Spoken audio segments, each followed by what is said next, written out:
Avis vascular centre మన దేశంలోనే the best varicose vein hospital. అందరికీ నమస్కారం. Welcome back to IT media. నేను మీ ఝాన్సీ. సీజనల్ వ్యాధులని మాట్లాడుకుంటూ ఉంటాం. చలికాలం రాగానే స్వెటర్స్ అవన్నీ రెడీ చేసేసుకుంటాం. వానాకాలం రాగానే జలుబుకి, దగ్గుకి, చిన్నపిల్లలు ఇంట్లో ఉన్నప్పుడు అన్ని సామాన్లు, మెడిసిన్స్ అన్నీ చూసుకుంటుంటాం కదా. మరి ఇప్పుడు మనం సమ్మర్లో ఉన్నాం. ఈ సమ్మర్కి మన బాడీలో ఎలాంటి చేంజెస్ జరుగుతాయి, ఎలాంటి జాగ్రత్తలు తీసుకోవాలి, ఈ విషయం గురించి డీప్గా అర్థం చేసుకునే ప్రయత్నం చేద్దాం. ప్రస్తుతం మనం ఉన్నాము కొన్ని ఇయర్స్గా 35 ఇయర్స్గా తన వైద్య సేవలు అందిస్తున్న ప్రముఖ న్యూరో సర్జన్ డాక్టర్ రంగనాథం గారితో. నమస్కారం సార్. నమస్కారం. ఎలా ఉన్నారు సార్? బాగున్నాను. సార్, సీజనల్ వ్యాధులు అని మాట్లాడుకుంటూ ఉన్నప్పుడు ఎక్కువగా వర్షాకాలం వచ్చినప్పుడు సీజనల్ వ్యాధులు ఎక్కువగా వస్తూ ఉంటాయి అని చెప్పి, వర్షాలు ఆగిపోయిన తర్వాత కూడా ఈ జలుబు, దగ్గులు ఇవన్నీ వస్తుంటాయి. మరి వర్షాకాలం, వేసవికాలం రెండింటిని తీసుకుంటే వేసవికాలంలో మన బాడీలో ఎలాంటి మార్పులు జరుగుతూ ఉంటాయి? వేసవికాలం అనేది పర్టికులర్గా వేసవి కాలంకి సంబంధించిన ఇబ్బందులు ఈ మధ్య కాలంలో ఎక్కువ చూస్తున్నాం. ఎందుకంటే నగరాల్లో వాతావరణం మారిపోయింది, పరిస్థితులు మారిపోయినాయి. పారిశ్రామికంగా ఎంత బాగైందో ఆరోగ్యపరంగా అంత ఇబ్బంది డౌన్ అయిపోతూ ఉన్నాము. అంటే ఇది రెండు సమజోడిగా వెళ్ళాలి, అక్కడ ఎక్కడో తేడా వస్తూ ఉంటుంది. అదే కాకుండా అసలు ఒక్క నగరాల్లోనే కాదు, పల్లె ప్రాంతాల్లో కూడా ఎంతవరకు అంటే 2024 సంవత్సరం అంటే గత సంవత్సరం అన్నిటికంటే వేడి చాలా ఉన్నటువంటి ఉష్ణోగ్రత ఉన్నటువంటి సంవత్సరం రికార్డు. 2024లో తెలంగాణ రాష్ట్రంలో 28 జిల్లాల్లో 15 రోజుల పాటు వేడి గాడ్పులు వీచాయి.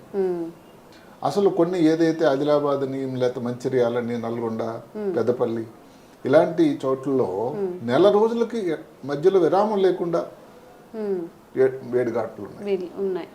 2025లో కూడా అదే అని ఒక వినికిడి. మనం ఉన్నది నెల ఇది ఏమిటిది, అసలు ఏప్రిల్లోనే రికార్డులు ఆల్రెడీ బదలగొట్టారు. 2025లో ఇప్పుడు మనం మే నెలలో ఉన్నాం. మే నెల ఎందుకు చెప్తున్నాం అని అంటే అసలు మామూలుగా అత్యంత వేడి ఉండేటువంటి నెల మే నెల. అంటే మనం అందులో 10 రోజులు ఇప్పుడు గడిచింది. అంటే ఈ టైంలో ఆల్రెడీ టెంపరేచర్స్ అన్ని మనం చూస్తూనే ఉన్నాం. చాలా ప్రాంతాలు ఇప్పుడు మాటకు గత ఈ కొన్ని రోజులుగా ఉత్తర తెలంగాణ అంటే ఆదిలాబాదు, నిజామాబాద్, మంచిర్యాల ఇలాంటి ప్రాంతం, నిర్మల్, ఈ జిల్లాలో తీసుకుంటే అన్నిటికంటే ముఖ్యంగా నిజామాబాద్లో 45.4 డిగ్రీల సెంటిగ్రేడ్ నమోదైంది టెంపరేచర్. అంటే ఆ ప్రాంతంలో ఎలా ఉన్నారో ఊహించండి. అదొక మాట అయితే, ఈ నగరాలకు వచ్చినట్టయితే నగరాల్లో ఒక సెపరేట్ ఎఫెక్ట్ ఒకటి ఉందండి. దాని పేరు అర్బన్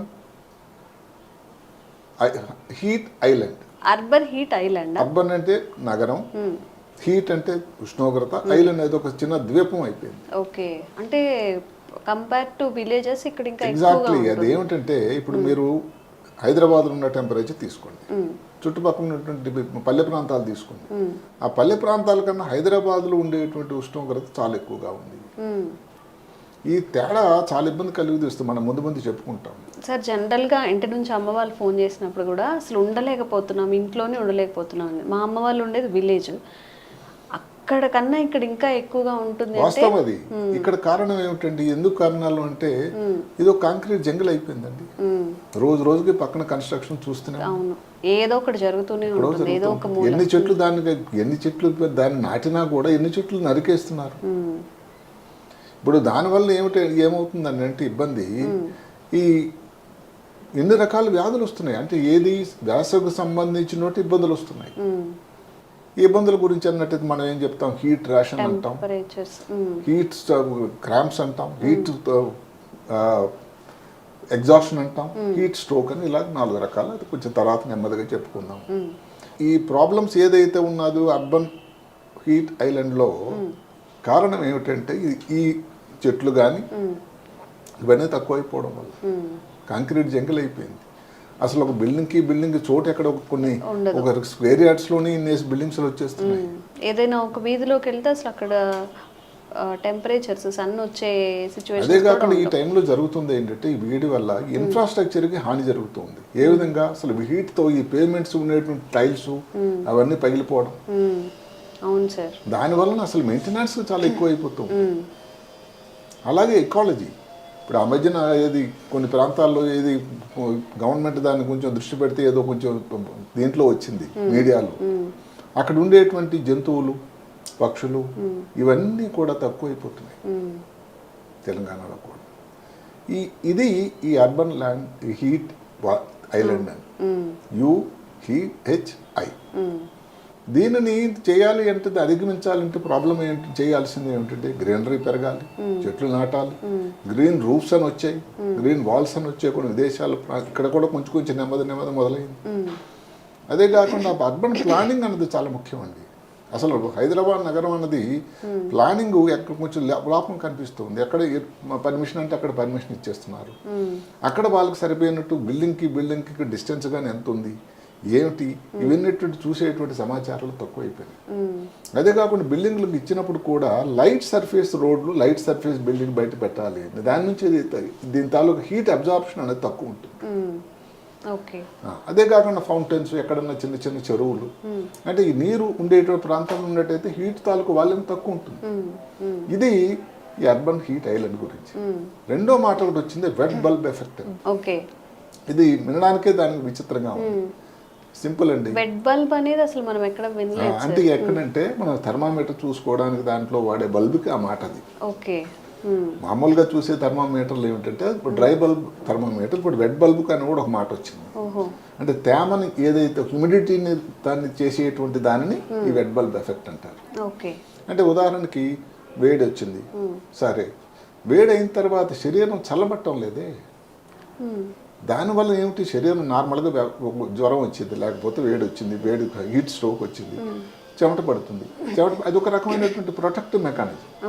చెమట పట్టిన తర్వాత నెమ్మదిగా ఇది తగ్గిపోతుందిగా జ్వరం. ఈ వెట్ బల్బ్ ఎఫెక్ట్ వల్ల ఏం జరుగుతుందండి, వేడెక్కుతుంది కానీ బాడీ అనేది నెమ్మదిగా చెమట తగ్గడం అయినా కూడా బాడీ చల్లగా అవడం లేదు. ఇది ప్రమాదకరమైన మారట్లేదు. ఇప్పుడు హైదరాబాద్ నగరంలో ముఖ్యంగా ఏంటంటే సిటీల్లో ఈ అర్బన్ హీట్ ఐలాండ్ అనేది ఒక్క హైదరాబాద్ నగరమే కాదు, ప్రఖ్యాత నగరాలైనటువంటి బెంగళూరు. అసలు బెంగళూరులో ఒకప్పుడు ఫ్యాన్లెస్ సిటీ దాని పేరు, అంత గ్రీనరీ ఉండేదట. ఈ మిలిటరీ బ్యారెక్స్ లో ప్రాతకాలంలో అసలు ఫ్యాన్స్ ఇవ్వలేదు వాళ్ళు, ఎందుకంటే అవసరం లేదండి, చల్లగా ఉంటుంది. కానీ ఇప్పుడు మారిపోయింది అక్కడ కూడా. ఇక్కడలాగే పరిస్థితులు అక్కడ చెన్నైలో, పూణేలో, ఢిల్లీలో, అంటే ఈ మహానగరాలు అన్నింటిలో కూడా ఈ ఇబ్బంది వస్తుంది. సార్ ఎన్విరాన్మెంట్ పొల్యూట్ చేయడం వల్ల కూడా ఈ సిచువేషన్. నెక్స్ట్ ఇంకొకటి ఏమిటంటే ఈ వాహనాలు. మీరు నమ్మండి, హైదరాబాద్ నగరాల్లో రోడ్ల మీద 85 నుంచి 90 లక్షల వాహనాలు ఉంటాయి. నమ్ముతారా? ఒక కిలోమీటర్లో కొన్ని సంవత్సరాల క్రితం ఎంతవరకు అంటే 6,500 వాహనాలు ఉండేవి, ఇప్పుడు 10,000 వాహనాలు అయినాయి. సరిగదా ప్రతిరోజు 1,500 వాహనాలు యాడ్ అవుతున్నాయి, 2 వీలర్స్ కానీ 4 వీలర్స్ కానీ. అంటే మరి ఎంత ప్రాబ్లం పొల్యూషన్. ఇక్కడ మీరు అడగొచ్చు, ఈ మరి వాహనాల వల్ల ఇబ్బంది ఏంటి డాక్టర్ గారు, అక్కడ వచ్చే కెమికల్స్ అన్నది ఒక ఎత్తు అయితే ఆ పొల్యూట్స్ ఏవైతే వస్తాయో అదొక విచిత్రమైనటువంటి ట్రాప్ అండ్ రేడియేషన్ ఎఫెక్ట్ అని ఒకటి ఉంది. అంటే ఏమిటి, ఈ పొల్యూట్స్ ఏమైనా దానిలో వచ్చేటువంటి మలినాలన్నీ కూడా ఈ సన్ నుంచి వచ్చే రేడియేషన్ అబ్జర్వ్ చేస్తాయి. బాగానే ఉంది, కానీ అక్కడ తాగడం లేదు, మళ్ళీ రేడియేషన్ చేస్తుంది భూమి మీద, అక్కడ వచ్చింది ఇబ్బంది. బట్ ఆల్టర్నేటివ్ గా ఎలక్ట్రిక్ వెహికల్స్ అన్నా కూడా ఈ మధ్యలో ఆగిపోవడం ఇవన్నీ దానికి ఏంటంటే అవి ఇంకా భారతదేశానికి సంబంధించి ఇన్ ప్రిన్సిపల్ ఎలక్ట్రిక్ వెహికల్స్ వల్ల ఈ ఇబ్బందులు తక్కువే అని అంటారు, కానీ అది రావడానికి టైం పడుతుంది కదా. ఇప్పుడు ఈ ప్రాబ్లం ఏదైతే మనం చెప్పుకున్నటువంటి urban heat island, wet bulb, ఈ రెండు తాలూకా ఇబ్బందులు ఏమిటంటే శరీరంలో వచ్చినటువంటి ఈ వేడి వల్ల వచ్చినటువంటి ప్రాబ్లమ్స్. అన్నిటికంటే తక్కువ ప్రమాదమైంది హీట్ ర్యాష్, అంటే ఏదో చిన్న బొబ్బల్లాగా శరీరం మీద రావడం, అది ఇంటి దగ్గర వైద్యం చేసుకున్నా సరిపోతుంది. ఆ తర్వాత వచ్చేది హీట్ క్రాంప్స్ అని. మీరు మన క్రికెటర్స్ వీళ్ళు ఇప్పుడు ఈ మధ్యన IPL అంతా నైట్ టైంలో అవుతుంది. పాతకాలంలో టెస్ట్ మ్యాచ్లు డే టైంలో మ్యాచ్ అయినప్పుడు క్రాంప్స్ విపరీతం, ఎందుకంటే విపరీతం చెమట వస్తుంది. చెమట అంటే దానివల్ల వాటర్ పోతుంది సరిగదా, దాంట్లో ఈ లవణాలు కూడా వెళ్ళిపోతాయి, దానివల్ల ఈ క్రాంప్స్. అసలు రన్నర్ పరిగెడుతూ రన్నరు రిటైర్డ్ హర్ట్ అని అనేవాళ్ళు పాతకాలం, ఇప్పుడు ఆ ప్రాబ్లం ఇంకా ఉంది. అది హీట్ క్రాంప్స్. దానికి కొంచెం ఎక్కువ వాటర్ తీసుకొని రిలాక్స్ అయితే సెటిల్ అయిపోవచ్చు. నెక్స్ట్ వచ్చేది ప్రాబ్లం ఏంటంటే హీట్ ఎగ్జాస్షన్, శరీరం అసలు మలిసిపోవడం. ఆఖరిలో లాస్ట్ వచ్చేది హీట్ స్ట్రోక్. అది అత్యంత ప్రమాదకరమైంది. అంటే హీట్ ఏదైతే ఉందో, హీట్ ఎగ్జాక్షన్ అనేది మనం ఏదైతే సింపుల్ అనుకున్నది మైల్డ్, హీట్ క్రాంప్స్ అనేది మధ్యస్థం అయితే అన్నిటికంటే ప్రమాదకరమైంది. తప్పకుండా హాస్పిటల్ అడ్మిట్ చేయాల్సినటువంటి పరిస్థితి. కన్ఫ్యూజన్గా మాట్లాడడం, అసలు సరిగా ఎక్కడ ఉనికిని తెలియకపోవడం, ఏదో ఎక్కువ తక్కువ మాట్లాడడం, ఫిట్స్ లాగా రావడం, అసలు పూర్తిగా స్పృహ కోల్పోయేటువంటి ఎన్సెఫలోపతి అని ఉంది, అంటే మెదడు లోపలే వచ్చేటువంటి మార్పులు. ఇలాంటివి కూడా హీట్ స్ట్రోక్ టైంలో వస్తూ ఉంటాయి. అందరూ గమనించాల్సింది ఏంటంటే హీట్ స్ట్రోక్ పరిస్థితుల్లో ఇంటి దగ్గర వైద్యం చేయగల పరిస్థితి మర్చిపోండి. అర్జెంటుగా ఎంత తొందరగా దగ్గర ఉండేటువంటి హాస్పిటల్కి వెళ్ళడం, ఇవ్వాల్సినటువంటి ఏవైతే ఈ గ్లూకోజులు ఐవీలు ఇవన్నీ ఇవ్వాల్సినటువంటి అవసరం కూడా ఉంది. ఇంకొక ముఖ్యం ఏమిటి, ఇప్పుడు చాలా మంది ఐశ్వర్యవంతులు ఉన్నారు. ఈ వెట్ బల్బ్ ఎఫెక్ట్ గురించి ఇంకో మాట అర్థం చేసుకోవాలి. మేము ఏసీలో ఉంటామండి, బయటకు రామంటాం, కానీ ఎంతసేపు ఉంటారు? మీకు తాగడానికి వాటర్ పుష్కలంగా ఉంది, నీడలో ఉన్నారు, ఏసీలో ఉన్నారు. ఏం లక్కీగా మీరు ఎగ్జర్షన్ ఈ సమ్మర్లో కానీ ఏదో ఎక్సర్సైజ్ చేయటం లేదు. బయటకు వచ్చి కొన్ని గంటలు కానీ మీరు కానీ ఈ వేడికి కానీ ఎక్స్పోజ్ అయితే మీరు కూడా వెట్ బల్బ్ ఎఫెక్ట్కి లోన్ అవుతున్నారు. సో దానివలన ఇబ్బంది. సో ఏ రకం కూడా ఎవరు కూడా దీని బారి నుంచి బయటకు పడడానికి అవకాశం లేనటువంటి పరిస్థితి అయిపోయింది. ఈ హీట్ ఎగ్జాషన్, హీట్ లేకపోతే క్రాంప్స్, హీట్ స్ట్రోక్ గురించి మాట్లాడుకున్నప్పుడు ఈ పాయింట్లు కూడా చాలా చాలా అవసరం. సార్, ఒక చిన్న డౌట్ ఏంటంటే, ఇప్పుడు జనరల్గా మన ప్రకృతి నుంచి వచ్చే మార్పులు ఇవన్నీ, ఎండాకాలం, వేసవికాలం, చలికాలం అనేవి, ఆ బాడీ మనకి అది తట్టుకునే విధంగా రెసిస్టెన్స్ పవర్ని ఇస్తుందా? ఇప్పుడు ఏసీలో ఉండే వాళ్ళకి ఏంటంటే ఎండ తగలదు, వాళ్ళకి ఏమీ అవ్వదు స్ట్రోక్స్ కానీ, అందుకే ప్రాబ్లం వాళ్ళు. బట్ ఆ తర్వాత ప్రాబ్లం అవుతుంది కదా. ఏంటంటే ఎండలో పని చేస్తున్నాడు, ఈ కామర్స్ వాళ్ళు ఉన్నారు, ఎవరో చిన్నపిల్లలు ఆడుకుంటున్నారు ఎక్కువగా, లేకపోతే క్రికెట్ మనం చెప్పిన ఎక్సర్సైజ్ ఎక్కువ వ్యాయామం చేస్తున్నారు, పెద్ద వయసులో వృద్ధులు ఉన్నారు, వాళ్ళ ఇబ్బందులు సరే. మామూలుగా ఎవరైతే ఏసీలో ఉండి కూడా ఎవరైతే బయటకు వచ్చి సడన్గా ఎక్స్పోజ్ అవడం వల్ల ఆ శరీరంలో ఉండేటువంటి అడ్జస్ట్మెంట్ అనేది తక్కువైపోతుంది. శరీరంలో అన్ని భాగాలు, మూత్రపిండాలు, కిడ్నీ ఫెయిల్యూర్, గుండె మీద కానీ, ముఖ్యంగా మూత్రపిండాలు కానీ, బ్రెయిన్లో కానీ దీని ఇబ్బందులు, బీపీ తగ్గిపోవడం, గుండె ఎక్కువ కొట్టుకోవడం, పాల్పిటేషన్ అంటాం, ఇలాంటివన్నీ ఇబ్బందులు వస్తూ ఉన్నాయి. వాళ్ళు ఇంకా కొంచెం ఎండకి కూడా ఎక్స్పోజ్ అవ్వలేదు. అందువల్ల ఏమిటంటే ఇప్పుడు ఈ హీటు దానికి సంబంధించిన ప్రాబ్లం గురించి ఏమిటంటే ముందు జాగ్రత్తలే బెటర్. ఇందాక చెప్పుకున్నట్టు గ్రీనరీ పెంచండి, ఇంటి దగ్గర కానీ పైన కానీ ఇంటి రూఫ్లో. అసలు మామూలుగా మీరు కొన్ని దగ్గరకు వెళ్తుంటే దేవాలయాలకు వాటికి వేడి ఒక ప్రాంతం మీద ఒక చిన్న పెయింటింగ్, వైట్ పెయింట్ లాంటిది ఉంటుంది, అంటే అది హీట్ అబ్జార్ప్షన్ పెయింట్, దాని మీద నడిస్తే మీకు కళ్ళు చల్లగా ఉంటుంది. అలాగే రూఫ్ మీద కానీ చేయటం కానీ, అలాగే ఈ వాల్స్ మీద చిన్న చిన్న చెట్లు కొన్ని చూస్తున్నాం, కొన్ని చెట్లలో మనం ఎక్కడ ఖైరతాబాద్ ఆ ప్రాంతంలో ఇలాంటివన్నీ చేసినట్టయితే ఎక్కడెక్కడ ఇందాక చెప్పినటువంటి లైట్ సర్ఫేస్, రోడ్స్ వేసింది కూడా లైట్ సర్ఫేస్ కానీ, భవనాలకు లైట్ సర్ఫేస్ కానీ, దానివల్ల అబ్జార్బ్ అవుతూ ఉంటుంది. అన్నిటికంటే ముఖ్యమైనది ఏమిటంటే జాగ్రత్తలు. ఇప్పుడు చిన్నపిల్లలు, పెద్దవాళ్ళు, ఏదైతే కోమార్బిడ్ ఫ్యాక్టర్, షుగర్, బీపీ, ఏమైనా అవయవాలు దానికి ట్రాన్స్ప్లాంటేషన్ అయిన వాళ్ళకి ఇబ్బందులు ఉంటాయి. వాళ్ళు 12 నుంచి 3 గంటల ప్రాంతంలో బయటకు వెళ్ళకూడదు, ఎక్కువగా నీడ ప్రాంతంలో ఉండాలి. ఎప్పుడు హైడ్రేషన్ కావాల్సిన దగ్గర ఒక వాటర్ బాటిల్ పెట్టుకోవాలి. అలాగని ఏదో మీరు ఎనర్జీ డ్రింకో, హైఫై కాస్ట్లీ డ్రింకో లేదా తాగారో దానివల్ల మీకు ఎక్కువ డిహైడ్రేషన్ అయిపోతుంది, ఎక్కువ మూత్రమై ఇంకో డిహైడ్రేషన్ ఫర్దర్ అవుతుంది. ఆల్కహాల్ అయితే సరే మర్చిపోవాలి. అదే వేసుకునే దుస్తులు లూజ్గా కాటన్ దుస్తులు ఉండేటట్టయితే శ్రేష్టం, అది కూడా లైట్ కలర్ దుస్తులు. సరే మన దేశంలో ఆ సంస్కృతి రాలేదు కానీ హ్యాట్లాడిది పెట్టుకుంటే కొంత కవర్ అవుతుంది ఫేస్. ఇలాంటి చిన్న చిన్న జాగ్రత్తలు కానీ తీసుకున్నట్టయితే హీట్ దీని అదే కాకుండా ఇప్పుడు కర్టన్స్ ఉన్నాయనుకోండి ఇంట్లో, పగల టైంలో పూర్తిగా కర్టన్ షేడ్స్ అన్ని వేసేయండి. రాత్రి టైంలో విండోస్ తీసుకున్నట్టయితే గాలి ఫ్లో ఉంటుంది. ఏసీ కన్నా ఫ్యాన్ బెటర్ అంటారు, అంటే చెమట పట్టిన తొందరగా డ్రై అవ్వడానికి. ఇలాంటి చిన్న చిన్న ఎక్కువ ఏదైతే ఉందో తాజా ఆహారం తీసుకోండి. రాత్రి తీసుకునే డిన్నర్ కూడా కొంచెం లైట్ గా తీసుకోండి. బిర్యానీ ప్రియులకు కూడా మీ ద్వారా ఒక మాట చెప్పేయండి. అంటే బిర్యానీకి మనం వ్యతిరేకులం కాకపోయినా కూడా డెఫినెట్ గా వేసవి కాలంలో మసాలా లాంటి దినుసులు ఉండేటువంటి పదార్థాలు తీసుకుంటే జీర్ణం అనేది తక్కువయ్యి మీకు డెఫినెట్ గా అంత కంఫర్టబుల్ గా ఉండదు. ఏదైతే బెస్ట్ టైం ఎంజాయింగ్ బిర్యానీ అందరూ చెప్తారు, నేను తీసుకోను, కానీ ఏదైతే వింటర్ టైం లాంటిది సమ్మర్ దానికి వ్యతిరేకం. కాబట్టి ఏదైతే ఈజీగా డైలీ జీర్ణమయ్యేటువంటి వస్తువులు కానీ, ఎక్కువ నీరు, ఆల్కహాల్ అయితే లేనే లేదు, సాఫ్ట్ డ్రింక్లు ఇవన్నీ వద్దు. మజ్జిగ ఇంటి దగ్గర దొరికేటువంటి మజ్జిగ కానీ, లేకపోతే లస్సీ కానీ, ఫ్రూట్ జ్యూస్ కానీ ఇలాంటివి శ్రేష్టం. ఓకే. అన్నిటికంటే ముఖ్యం ఏంటంటే ఎంతవరకు మీరు అవాయిడ్ చేయగలదు అంత బెటర్. అది 3 గంటల లోపల కానీ మీరు వచ్చేటట్టయితే తీవ్రంగా ఎండ ఉండే సమయం, అలా టైంలో వచ్చి లేని పని ఇబ్బందులకి ఇప్పుడు అర్బన్లో ఇంకా ఇంకా ఈ కన్స్ట్రక్షన్, ఈ వెహికల్స్ అవన్నీ జరుగుతూనే ఉంటాయి. ఎంత మీరు కార్ పూలింగ్ చేయండి, ఎన్ని గవర్నమెంట్ రూల్స్గా పెట్టినవ్వండి, హైదరాబాద్ నగరంలో రోడ్ల తాలూకా సైజు ప్రమాణమే అదే ఉన్నాయి, కానీ దానికంటే గణనీయంగా వెహికల్స్ పెరిగిపోయి అది ఇంకా మరి ఎకనమిక్ ఆర్థికంగా ప్రగతి చెందిన తర్వాత ఇవి జరుగుతూనే ఉంటాయి. దానికి ఏమిటంటే ముందు జాగ్రత్తలే బెటర్.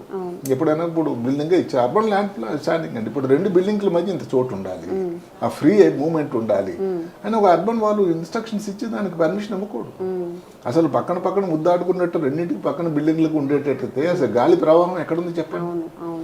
సో ఇది అన్నిటికీ ఒక ఇదిగా సంయమనం చాలా అవసరం. అర్బన్ ప్లానింగ్ వాళ్ళు బిల్డర్స్ కానీ ఇచ్చేటప్పుడే వాళ్ళు కొన్ని రూల్స్ పెట్టాలి. ఇవన్నీ ఇప్పుడు వచ్చే గ్రీన్ ప్యాటర్న్ అండి, చాలా బిల్డింగ్స్లో ఇది ఫ్యాషన్ అయిపోయింది, అది చాలా కాస్ట్లీ అయినాయి.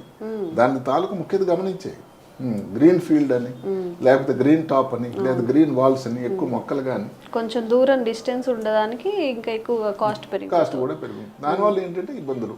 ఇప్పుడు ఏదైతే మన పల్లె ప్రాంతాలు ఏంటంటే నార్సింగో లేకపోతే ఇక్కడ చుట్టుపక్కల ఉండేటువంటి ఇది ప్రాంతాలు పల్లె ప్రాంతం కింద రాకపోయినా కానీ హైదరాబాద్ సిటీలో మధ్య కంటే అక్కడ టెంపరేచర్ తక్కువ ఉన్నాయని. ఓకే.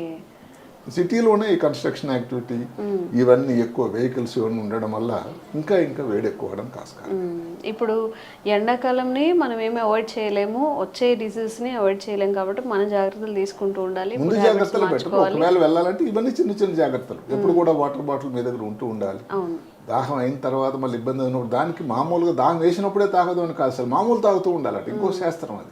ఎందుకంటే వేసవికాలంలో తెలియకుండానే ఇన్సెన్సిబుల్ పెర్స్పిరేషన్ అని ఒక మాట ఉంది ఇంగ్లీష్లో. తెలియకుండా చెమట ద్వారా వెళ్ళిపోతూ ఉంటుంది, కొంత లాస్ అవుతూ ఉంటుంది. దానికి మళ్ళీ బాగా పూర్తిగా నోరు పెరుసుకట్టిపోయింది తర్వాత దాహం వేసినప్పుడు తాగడం కన్నా దగ్గర రోజుకు 2-2.5 లీటర్లు ఏదైతే తీసుకోవాలో ఏదో ఒక సమయంలో పర్టికులర్ డే టైంలో దాన్ని తీసుకోవడం చాలా శ్రేష్టం. ఓకే. సో ఈ జాగ్రత్తలన్నీ పాటించండి. నిజంగా సంవత్సరానికి సంవత్సరం ఎక్కువ అవుతున్నాయి కానీ ఎండలు తగ్గే పరిస్థితి కూడా ఏం లేదు. పల్లెటూర్లలో అలా ఉన్నాయి, సిటీస్లోనే అలా ఉన్నాయి. కాబట్టి ఈ సమ్మర్ మీరు కాస్త సేఫ్గా ఉండాలి అంటే సార్ ఏవైతే మెన్షన్ చేశారో ఆ జాగ్రత్తలు తీసుకోండి. ఇంట్లో చిన్నపిల్లవాళ్ళు ఉన్నా పెద్దవాళ్ళు ఉన్నా కానీ మళ్ళీ కొంచెం ఒక గంట కనిపెడుతూ ఉండండి. అంటే ఇంకొక మాట ఏమిటంటే అర్బన్ హీట్ ఐలాండ్ అన్నది అసలు ఏంటి ఈ కాన్సెప్ట్ ఎలా వచ్చిందని, అది ఎప్పుడో 1900 సంవత్సరాల్లోనండి. అది ఎక్కడది ఇంగ్లాండ్లో లండన్ మధ్య ప్రాంతంలో వేడి ఎక్కువ అయిపోయింది. అప్పుడు ఎవరో ఈ వాతావరణ శాస్త్రవేత్త దాన్ని పరిశోధన చేయడానికి చెప్పాడు ఎందుకయిందని. దానికి ఇంకొక ఆయన ఒక జర్మన్ శాస్త్రవేత్త కెప్లర్ అని ఆయన ఆలా దేశంలో కూడా చేస్తే నిజానికి అర్బన్ హీట్ ఐలాండ్ అన్నది ఆ పేరుని పెట్టింది వాళ్ళు. అలాగే ఈ వెట్ గ్లోబ్ ఏదైతే ఉంది, ఈ వెట్ బల్బ్ ఎఫెక్ట్, ఈ ఇంగ్లాండ్ అమెరికాలో ఈ నావీ వాళ్ళు వెళ్ళే వాళ్ళలో ఈ హీట్ స్ట్రెస్ వల్ల చాలా మంది సీరియస్ సిక్ అవుతూ ఉన్నారు. దానికి అలా ఎగ్జామ్ చేస్తే ఈ మామూలు థర్మామీటర్లో ఈ గాలి ఎయిర్తో ఉండేటువంటి టెంపరేచర్ తప్ప ఈ పొడిగా ఉండేటువంటి టెంపరేచర్ తేమ తాలూకా రిక్వైర్మెంట్ లేవటం లేదు, చూడటం లేదు. కాబట్టి దానికోసం ఒక thermometer, wet globe, dry globe thermometer, global thermometer ఒక థర్మామీటర్ తీసుకొచ్చారు. దానికంటే ఇంకా ఎక్కువ ఏంటంటే ఎక్కువ ప్రాంతాలు ఇది కూడా కోర్ టెంపరేచర్ అని చూడడం ముఖ్యం. మామూలుగా ఇది చంకల్లోనో నోట్లోనో పెట్టి చూసేది టెంపరేచర్ వల్ల పూర్తిగా రికార్డింగ్ సమ్మర్ టైంలో రావడానికి ఆస్కారం తక్కువ. ఎందుకంటే బయట చల్లగొన్నంత మాత్రాన్ని పేషెంట్ బాగా ఉండడు. ఇక్కడ ఒక మాట ఏంటి, టెంపరేచర్ 40 ఉందనుకోండి, కానీ ఏదైతే వెట్ గ్లోబ్ ఎఫెక్ట్ వల్ల ఏమవుతుంది, ఈ తేమ ఈ గాలిలో తేమ ఎక్కువ అయిపోవడం వల్ల అసలు ఒక్క పోసేసి తెలియనంత డిస్కంఫర్ట్ అనమాట. టెంపరేచర్ బయట చూస్తే 40. అది ఈ పట్టణ ప్రాంతాల్లో ఉన్నటువంటి వెట్ గ్లోబ్ ఎఫెక్ట్. దానికోసం ఇవన్నీ తీసి అది కాలక్రమేణా ఈ పట్టణ ప్రాంతాల్లో కూడా ఇబ్బందులు వస్తున్నాయి కాబట్టి ఆ ఎఫెక్ట్ రావడం కూడా జరిగింది. అందుకని వేసవికాలంలో ప్రతి నగరంలో, ముఖ్యమైన నగరంలో ఇది bulb effect, urban heat island ఇవి ఉంటాయి. దాని నుంచి మనం ఎంతవరకు బయటకు రావడానికి అన్నది మన ప్రయత్నాలు, ముందు జాగ్రత్తలు, అర్బన్ ప్లానింగ్ చాలా అవసరం. ఓకే, సో ఇవన్నీ కన్సిడర్ చేసుకొని ఈ సమ్మర్ని చాలా జాగ్రత్తగా దాటాల్సిన అవసరం ఎంతైనా ఉంది. ఈ జాగ్రత్తలు అయితే పాటించండి. Thank you sir. నమస్తే. Sir, one life lesson what medicine has taught you. whatever you can do without expecting. But I really believe మన పాజిటివ్ యాటిట్యూడ్ ఉంటేనే మనం ఏదైనా సాధించగలం. గట్ని మనం కరెక్ట్ గా డీల్ చేసినట్లయితే అది మనకి పాజిటివ్ హార్మోన్స్ ని రిలీజ్ చేస్తుంది. షుగర్ వచ్చిన వాళ్ళ పరిస్థితి ఏంటి? పొట్ట దగ్గర పెరిగితే దాన్ని ఆండ్రాయిడ్ అంటారు, ఆండ్రాయిడ్ ఫోన్ కదా. అసలు థాట్స్ ఎందుకు వస్తాయి? బ్రెయిన్ డెడ్ అంటే దానికి ప్రపంచం అంతా కూడా కొన్ని నిర్దిష్టమైనటువంటి లక్షణాలు ఉన్నాయి. మానసికంగా ధైర్యంగా ఉంటే క్యాన్సర్ జయించవచ్చు. You are a doctor for a cause sir, అంతే. వాళ్ళకి వచ్చిన ఆదాయం కాకుండా ఫ్రీ సర్వీస్ ఎంతమందికో చేస్తుంది.